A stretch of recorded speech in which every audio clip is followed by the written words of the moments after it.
Et salut à toi! Alors avant, quand quelqu'un m'écrivait, en commentaire d'une vidéo, je répondais dans la foulée, systématiquement. C'était super chouette, je trouvais, et ça me faisait très plaisir d'entretenir ce lien avec toi. Oui, avec les abonnés qui m'écrivaient. Je faisais une réponse personnalisée à chacun, et je te laisse imaginer un peu le temps que ça me prenait. Et évidemment, à cause du temps que ça me prenait, il a fallu arrêter. Aujourd'hui, ce que je voulais te proposer, c'était des réponses groupées aux questions que j'ai pu voir être soulevées en lisant les commentaires qui ont été laissés. Et comme exercice, oui, j'ai voulu m'imposer de pas dépasser 1 minute par réponse. Oui, et rien qu'en le disant, je vois bien que j'y arriverai jamais. Tant pis, on va quand même essayer. Alors pour une vidéo question-réponse, pour un échange moins formel qu'à l'accoutumée, reste avec moi et c'est parti!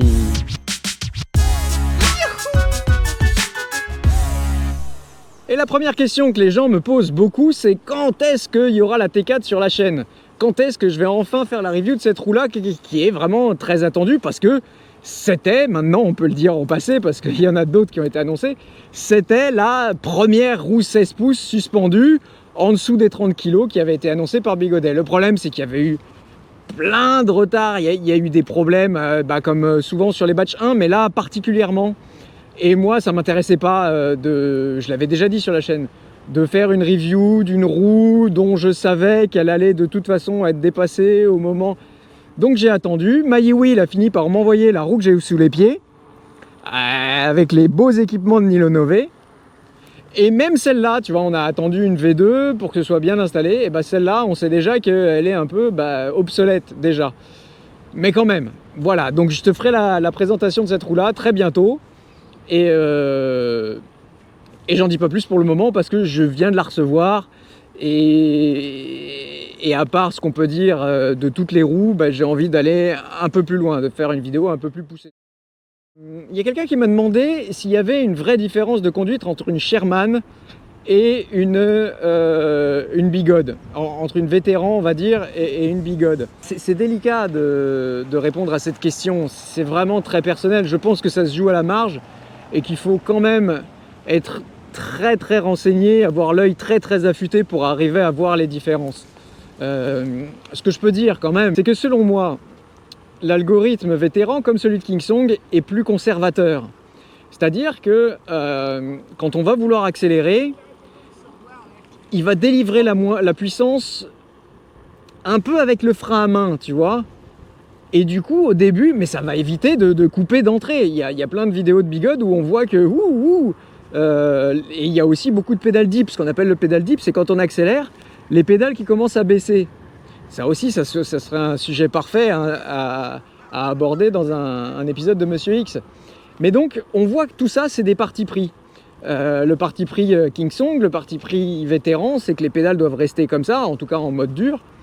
Et du coup, c'est plus dur de l'engager. Il y a un autre truc, c'est que on a l'impression que chez... Alors tu sais, la roue électrique, c'est un outil très particulier parce que c'est un des seuls outils, et j'aurais dû le dire la semaine dernière, où il n'y a pas de roue libre. Si tu réfléchis, il n'y a pas de roue libre. On est en constante accélération ou constant freinage, mais on est en perpétuelle rotation du moteur. Et donc, chez Bigode, il y a une espèce de truc qui donne l'impression d'avoir une forme de roue libre et donc une forme de fluidité accentuée. Ça pareil, il faudra arriver à l'expliquer. This is the emergency broadcast system. Oui, donc une fois de plus sur cette chaîne, on remercie Madame GoPro d'avoir planté sans même m'en avertir, ça a coupé. Donc l'explication que j'allais te donner, ça a disparu. Ce que j'étais en train de te dire, et je le répète ici parce que c'était un peu important il me semble, c'est qu'on ne pourra jamais rien dire sur les algorithmes, on ne pourra jamais rien dire d'ailleurs non plus sur les composants des cartes mères parce que rien n'est libre de droit. Et on n'y a pas accès. Même si on avait accès, on pourrait comparer. Enfin, quelqu'un, moi pas, sûrement pas, mais quelqu'un d'averti pourrait comparer les deux codes et dire, tu vois bien comment c'est géré. Là, on peut pas. Pareil pour le matériel, pour pas se faire copier, je pense, les fabricants mettent pas les références des composants qu'ils mettent sur les cartes mères. Du coup, à part des supputations, on peut rien expliquer. Et cette fameuse Gliss Gotway, pour en terminer avec celle-là, à part dans l'inconscient collectif, quelque chose qui s'est créé, cette espèce de, de chimère, on aura beaucoup de mal à l'expliquer. Voilà. Mais quand même, on essaiera d'y revenir avec Monsieur X. On continue d'avancer. La question suivante, elle concerne la possibilité pour un wheeler de tracter une charrette. Et il y a une personne qui me l'a demandé, mais c'est pas la première, donc je me dis qu'il faut peut-être aborder le sujet.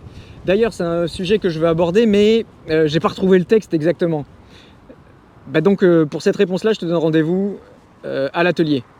Au bureau ou à l'atelier. Oui, et je dois t'avouer que je suis bien content d'avoir attendu d'être au bureau pour répondre à cette question-là. Parce qu'il faut aller chercher dans le décret, le fameux décret du 23 octobre 2019, à l'article 23 duquel on est renvoyé à l'article R412-43-2 du Code de la route qui dit, simplement d'ailleurs, il est interdit aux conducteurs de DPM de pousser ou tracter une charge ou un véhicule. D'ailleurs, on peut lire aussi qu'il est interdit au conducteur en lui-même d'être personnellement remorqué par un autre véhicule. Ok ? Donc, t'as pas le droit ni de pousser, ni de tirer une charge, ni de toi te faire tracter. Mais si on s'arrête là, le texte il est pas clair, il parle que du conducteur. C'est le conducteur qui a pas le droit, avec ses petites mimines, de pousser ou de tracter. C'est le conducteur avec ses petites mimines qui a pas le droit de se faire tracter. Mais est-ce que ça veut dire que l'engin a pas le droit de tirer non plus ? Est-ce qu'on a le droit d'accrocher une remorque tout simplement à notre machine? Et pour avoir la réponse à cette question-là, il faut aller à l'article R311-1 du Code de la route toujours, alinéa 6.15, tu sais, le 6.15, on a beaucoup parlé de ça, ça rappelle des souvenirs, c'est l'article qui définit ce que c'est qu'un engin de déplacement personnel motorisé. Et donc, à l'alinéa 6.15, il y a marqué qu'un EDPM, c'est un véhicule sans place assise, conçu et construit pour le déplacement d'une seule personne, et, c'est là que ça nous devient intéressant, dépourvu de tout aménagement destiné au transport de marchandises. Si je voulais aller plus loin, ça me vient comme ça, on pourrait se demander qu'est-ce que c'est que des marchandises. Mais je crois que, en bon sens, on a vu qu'on n'avait pas le droit de tirer une charge et qu'on n'avait pas le droit d'accrocher une charge. Mais si ça t'amuse, eh ben écoute, tu peux le faire et tu me donnes les réponses en commentaire. Et on continue d'avancer. Oui, parce que cette réponse-là, elle a fait 2 minutes. Désolé. La question d'après, c'est concernant la M10-4. Est-ce que c'est une bonne roue? Pour moi, c'est presque la meilleure surprise de l'année 2022. Parce que justement, on a été assommé par les monstres et que celle-là, elle faisait office de feu follet. Pour autant, est-ce que ça vaut le coup de l'acheter? C'est délicat. Si t'es un wheeler chevronné, que t'as déjà une grosse roue et que tu cherches une petite roue, est-ce qu'il vaut mieux acheter une V5 ou une M10-4? Moi je t'avoue que la M10-4, je l'aime bien quoi, mais c'est pas le même prix qu'une V5F, attention. C'est pas du tout le même prix, parce que c'est pas du tout les mêmes caractéristiques.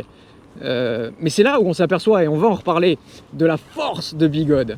Mais du coup, voilà, la M10-4, oui, c'est à la fois un super jouet, mais à la fois un super objet de mobilité. Puis aussi, il faut le dire, moi je m'en sers comme route polo wheel, et comme route polo wheel, pour moi, avec mon poids, c'est génial, tu vois, par exemple, les gens qui arrivent au polo wheel en V5 ou V8, la première accélération, ils risquent de couper, quoi. Avec celle-là, moi, en tout cas, attention, parce que moi, je fais 60 kg tout mouillé, moi, en tout cas, j'ai pas ce problème-là. Ensuite, il y a quelqu'un qui me demande d'aborder le sujet des pneus. Alors, le sujet des pneus, c'est à la fois génial, mais en même temps très compliqué. Comment dire?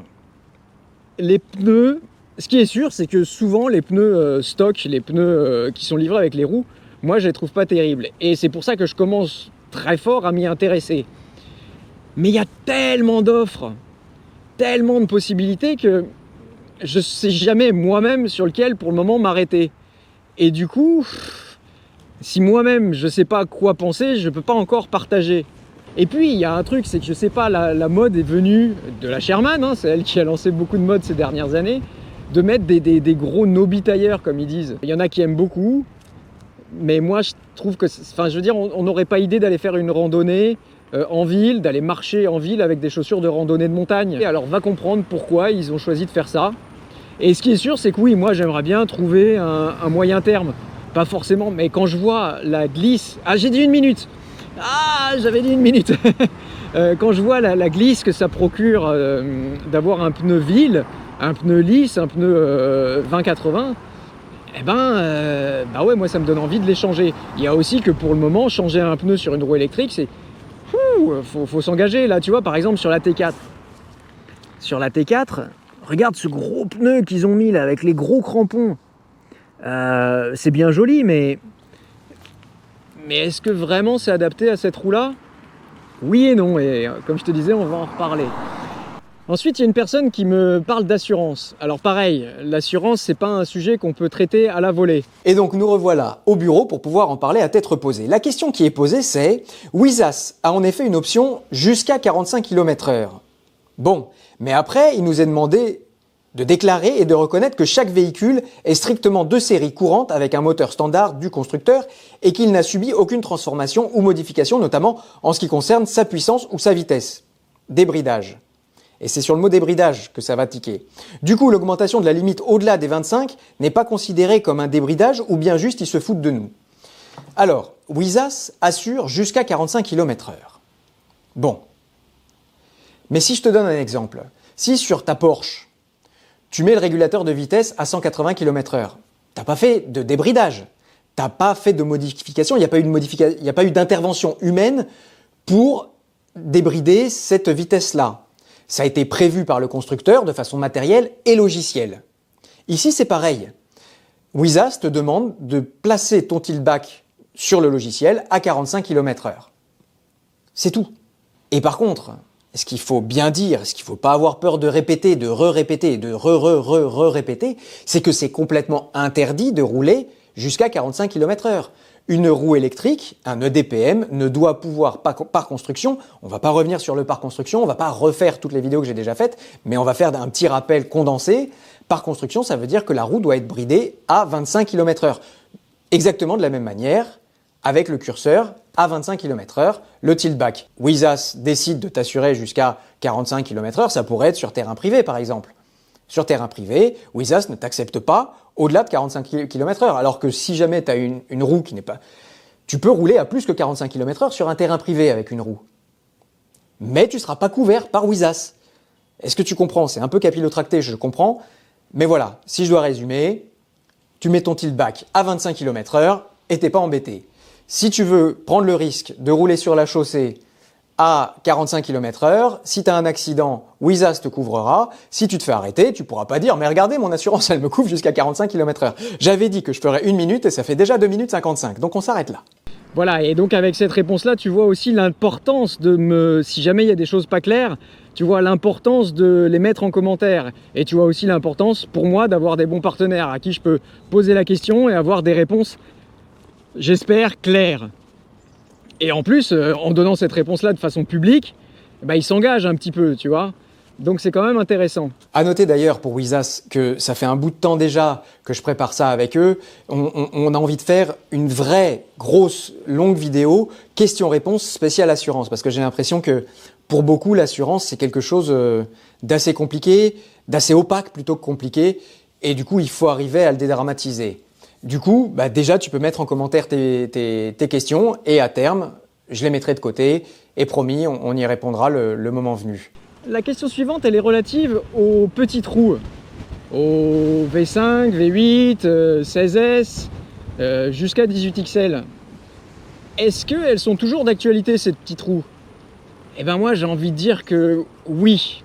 Des petites roues là, aussi flexibles, aussi transportables, tout ça, je me dis qu'on n'est pas prêt d'en avoir encore. Alors cette année c'est très bien, on va vite en reparler. Cette année ça va être l'année des roues 16 pouces. Parfait. Pour autant, qui dit 16 pouces va dire 16 pouces suspendus, va dire... et pour le coup, Merci. Et pour le coup, les petites 16 pouces urbaines qu'on avait et qu'on aimait, en l'état, je suis pas certain qu'elles soient... Alors oui, il y aura peut-être les petites modifications que... Voilà, InMotion, il met un S, ou il met un F, ou il met un... C'est très bien. Mais voilà, toutes les nouveautés, eh ben, je suis pas sûr que ce soit... d'autant que les nouveautés, elles vont apporter plus de sécurité. Les nouveautés, elles vont apporter plus d'accessoires. Sans parler de la suspension, mais un petit écran par-ci, un peu plus de sécurité autour des batteries. Et assez vite, ben, ça va devenir des objets plus lourds.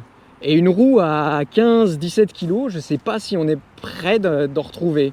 Donc oui, oui, il y a Bigode là qui a annoncé ça à 2. Voilà, pour moi, l'avenir, c'est un peu là qu'il est. Avec un gros pneu, tu sais, on abandonne la suspension, mais ça, il n'y a que Bigodet qui peut le faire. Et on pourrait parler très longtemps de Bigodet. Il y a des points très négatifs, et je suis le premier à les regretter. Mais à l'inverse de ces points négatifs, il y a aussi du positif. C'est que, comme c'est des artisans, comme ils font un peu ce qu'ils veulent et qu'ils sortent des roues à tour de bras, ils peuvent faire des essais.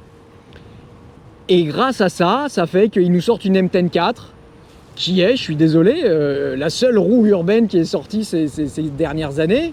Ils vont nous sortir cette A2 là, soi-disant hyper étanche. Alors j'ai hâte de tester, hein, mais... Et puis avec un pneu vachement large. Et encore une fois, j'en réfère à la M10 4, le pneu large, c'est quand même super chouette, quoi. Et donc, est-ce que les petits trous vont être remplacés? Ben, je crois pas. Donc si tu as une petite roue comme ça qui est en bon état, garde-la, on sait jamais. Enfin voilà, maintenant cette vidéo est terminée, merci de l'avoir regardée. C'était un format un peu différent parce que bon, oui, parfois faut essayer de se renouveler et comme je te l'ai dit et je te l'ai répété, les reviews d'accessoires ou de roues électriques, c'est sympa, mais le plus important, c'est un peu d'avancer.